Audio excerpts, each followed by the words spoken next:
नमस्कार, आप देख रहे हैं 4 पीएम और मैं हूं अभिषेक मिश्रा। बिहार के मुख्यमंत्री नीतीश कुमार 2 दिवसीय दिल्ली दौरे पर होंगे। या हो सकता है जब आप ये वीडियो देख रहे हो बिहार के मुख्यमंत्री नीतीश कुमार दिल्ली के लिए रवाना हो चुके हों। लेकिन बिहार के मुख्यमंत्री नीतीश कुमार के दिल्ली दौरे के मायने क्या हैं? राजनीति में जो कुछ भी बताया जाता है, सियासत में जो कुछ भी बताया जाता है, दरअसल मामला उससे इतर भी होता है। उसके अलावा भी कुछ होता है, उससे ज्यादा भी कुछ होता है। बिहार के मुख्यमंत्री नीतीश कुमार के बारे में, उनके 2 दिवसीय दिल्ली दौरे के बारे में ये जानकारी सबको मालूम है अलग अलग मीडिया मीडिया रिपोर्ट्स की वजह से कि बिहार के मुख्यमंत्री नीतीश कुमार दिल्ली इसलिए जा रहे हैं क्योंकि उनको नीति आयोग की बैठक में शामिल होना है। एनडीए की एक बैठक है। एनडीए के मुख्यमंत्रियों, एनडीए शासित राज्यों के मुख्यमंत्रियों और उप मुख्यमंत्रियों की बैठक है, उसमें शामिल होना है। और इसलिए बिहार के मुख्यमंत्री नीतीश कुमार का ये 2 दिवसीय दिल्ली दौरा है। लेकिन सवाल ये है कि क्या सिर्फ इसीलिए बिहार के मुख्यमंत्री दिल्ली जा रहे हैं या अंदर की कहानी कुछ और है? ऐसी कई बैठकों से नीतीश कुमार किनारा करते रहे हैं। ऐसी कई बैठकों में नीतीश कुमार शामिल नहीं होते रहे हैं। लेकिन इस बार वो शामिल होने के लिए दिल्ली जा रहे हैं। और नीतीश कुमार अगर दिल्ली जा रहे हैं, ये वो दौर है, ये वो वक्त है जब एनडीए गठबंधन में सीट शेयरिंग को लेकर गहमा गहमी ज्यादा है। एनडीए में सीट शेयरिंग को लेकर माथापच्ची ज्यादा है। और माथापच्ची का वक्त भी है। बिहार विधानसभा चुनाव में कुछ महीने का वक्त ही रह गया है। और एनडीए में सीट, हालांकि भारतीय जनता पार्टी और जनता दल यूनाइटेड के बीच कोई माथापच्ची है, मुझे ऐसा नहीं लगता। भारतीय जनता पार्टी और जेडीयू के बीच की जो बात है वो एक तरह से केंद्रीय मंत्री जीतन राम मांझी ने उजागर कर दी है कि दोनों ने सीटें बांट ली है और हमको बीजेपी और जेडीयू ने धोखा दिया है। जीतन राम मांझी कह चुके हैं कि भाजपा और जेडीयू ने आपस में ही सीटें बांट ली है। और इस बात से बहुत इनकार नहीं किया जा सकता कि भारतीय जनता पार्टी और जनता दल यूनाइटेड के बीच सीटों को लेकर सहमति बन गई हो, आंकड़ा क्लियर हो भाजपा और जेडीयू के बीच कौन सी पार्टी कितनी सीटों पर लड़ेगी। लेकिन जाहिर है कुछ पेचीदगियां हैं इसके बावजूद, और उन पेचीदगियों को सुलझाने की कोशिश होगी। और सवाल यह भी है कि अब तक क्या चर्चा हुई है और नीतीश कुमार अपने इस दिल्ली दौरे से सब कुछ फाइनल करके लौटेंगे। नीतीश कुमार के इस 2 दिवसीय दिल्ली दौरे पर एनडीए के दूसरे दलों की भी नजर होगी। चिराग पासवान, उपेंद्र कुशवाहा और जीतन राम मांझी की भी नजर होगी।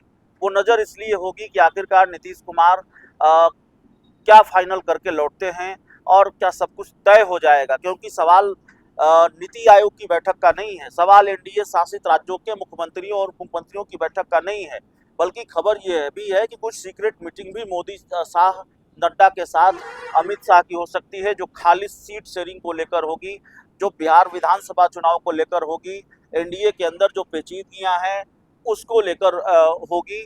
और क्या नीतीश कुमार ये भरोसा लेकर लौटेंगे भारतीय जनता पार्टी से कि 2025 के चुनाव नतीजों के बाद अगर एनडीए सरकार बनाने की स्थिति में हुआ तो मुख्यमंत्री वही होंगे? क्या नीतीश कुमार और भारतीय जनता पार्टी के शीर्ष नेतृत्व के बीच यह बातचीत भी होनी है कि निशांत कुमार, जो नीतीश कुमार के बेटे हैं, राजनीति में उनके आने की चर्चा है, उनका एडजस्टमेंट किस तरीके से हो? और क्या मुकेश सहनी को भारतीय जनता पार्टी अगर अपने साथ लाना चाहती है, और मुकेश सहनी ने खुद ही पोल खोल दी है कि बीजेपी के बड़े बड़े नेता पीछा कर रहे हैं, मिलने की कोशिश कर रहे हैं, लेकिन वो बीजेपी नेताओं को भाव नहीं दे रहे हैं, तो क्या ये जिम्मेवारी अब नीतीश कुमार के कंधों पर डाली जाएगी कि मुकेश सहनी को साथ लाने की कोशिश हो? संभावनाएं कई हैं जिन पर बात हो सकती है। सीक्रेट मीटिंग में नीतीश कुमार और बीजेपी के बड़े नेता बैठने वाले हैं। लेकिन जो सबसे बड़ा सवाल है सीट शेयरिंग को लेकर, क्या आधिकारिक मुहर लग जाएगी नीतीश कुमार के इस दिल्ली दौरे में? जरा याद कीजिए, बिहार के मुख्यमंत्री नीतीश कुमार दिल्ली से परहेज रहा है उनको। बिहार के मुख्यमंत्री नीतीश कुमार दिल्ली अगर गए भी, उनका दिल्ली दौरा भी हुआ तो भारतीय जनता पार्टी के किसी नेता से वो नहीं मिले। नीतीश कुमार के सबसे करीबी नेताओं में से एक हैं सांसद संजय झा। उनके घर पर भोज हुआ। देश के गृह मंत्री अमित शाह और जेडीयू के कई बड़े नेता, एनडीए के कई बड़े नेता संजय झा के घर पर भोज पर, और 2 बार ये हुआ, शामिल हुए। लेकिन नीतीश कुमार एक बार भी इस भोज में शामिल नहीं हुए। ऐसे कार्यक्रमों से उन्होंने दूरी बनाई, तब वो दिल्ली नहीं गए। लेकिन इस बार अगर नीतीश कुमार दिल्ली गए हैं, दिल्ली जा रहे हैं, तो चर्चा ये है कि भाई नीतीश कुमार इस बार सब कुछ फाइनल करना चाहते हैं। वैसे जेडीयू और बीजेपी के बीच, जो जेडीयू के लोग बताते हैं सब कुछ फाइनल ही है, लेकिन पेचीदगी ये है कि नीतीश कुमार जितनी सीटों पर अड़े हुए हैं, 115, 120 सीटों पर, 122 सीटों पर, उसकी वजह से चिराग पासवान को मुश्किल हो रही है। जीतन राम मांझी का मामला फंस जाएगा, उपेंद्र कुशवाहा का मामला फंस जाएगा, उनको कुछ सीटों पर ही संतोष करना पड़ेगा। चिराग पासवान के बारे में ये कहा जाता है कि वो मिलने भी गए थे बिहार के मुख्यमंत्री नीतीश कुमार से, कहा क्या जाता है, तस्वीर भी सामने आई। और जो बात चर्चा होती है कि चिराग पासवान ने सीट शेयरिंग को लेकर भी नीतीश कुमार को मनाने की कोशिश की, बातचीत करने की कोशिश की, और बीजेपी चिराग के सहारे ही सही नीतीश कुमार पर थोड़ा प्रेशर बनाने की कोशिश कर रही थी कि भाई थोड़ा पीछे हट जाए नीतीश कुमार, अपनी डिमांड से थोड़ा पीछे हटे तो एडजस्टमेंट आसान हो जाएगा बाकी सहयोगी दलों का।